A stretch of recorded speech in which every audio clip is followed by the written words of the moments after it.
Nesse vídeo falaremos sobre o romantismo. O romantismo ele foi marcado pelo espírito romântico, que focava muito na individualidade e no egocentrismo. Ou seja, no romantismo, ao contrário do barroco, por exemplo, que tinha Deus como centro, no romantismo o indivíduo vai ser o centro, assim como a razão. O romantismo ele foi dividido em 3 fases. A primeira fase foi a fase nacionalista, do nacionalismo, ou que também pode ser chamada de indianismo. Algumas das características dessa fase são o resgate do passado, a exaltação de heróis nacionais e eles têm muito a valorização da pátria. E essa valorização da pátria vem também por uma fascinação pela natureza. Eles exaltam muito a natureza e eles têm essa exaltação da pátria também. Um dos autores brasileiros que marcaram o nacionalismo foi o José de Alencar, cuja uma das obras mais famosas é o Guarani.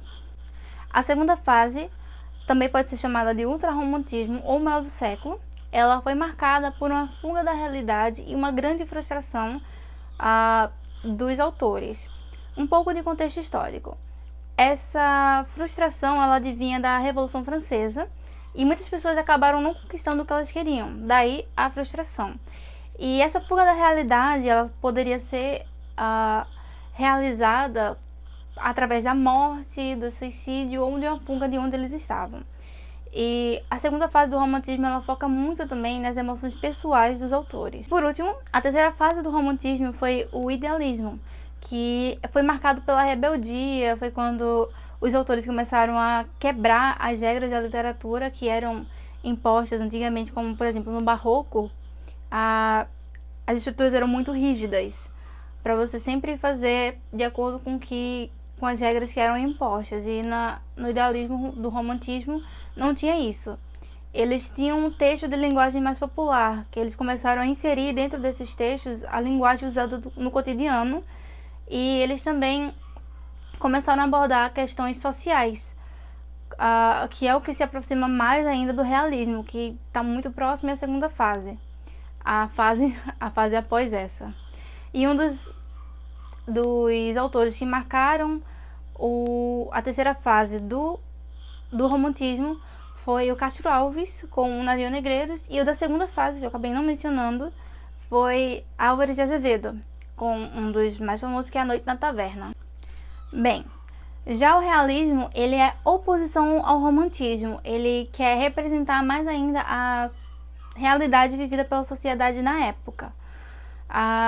O realismo, como o idealismo do romantismo, ele vai trazer muitas críticas sociais e ele vai trazer um certo repúdio também à superficialidade vivida no romantismo e no arcadismo, que tinha toda aquela perfeição e o foco muito nas emoções pessoais. Algumas das características do realismo são a objetividade, a clareza na linguagem, ou seja, não usa mais de textos rebuscados, não tem metáforas, não tem tanto isso. A contenção da emoção e impessoalidade do narrador. Vemos que é um contraste com o romantismo. No romantismo existia todo aquele foco nas emoções do autor, na sua visão de mundo. E no realismo não, o realismo vai tratar de retratar mais fidedignamente o cotidiano das pessoas. Um pouco de contexto histórico é porque na época do realismo tinha acontecido a Revolução Francesa e a Revolução Industrial, e as pessoas começaram a migrar dos campos para a cidade. Então, nisso ascendeu a burguesia, o que gerou espaço para muitas críticas. A obra que marcou o início do realismo foi Memórias Póstumas de Brás Cubas, de Machado de Assis.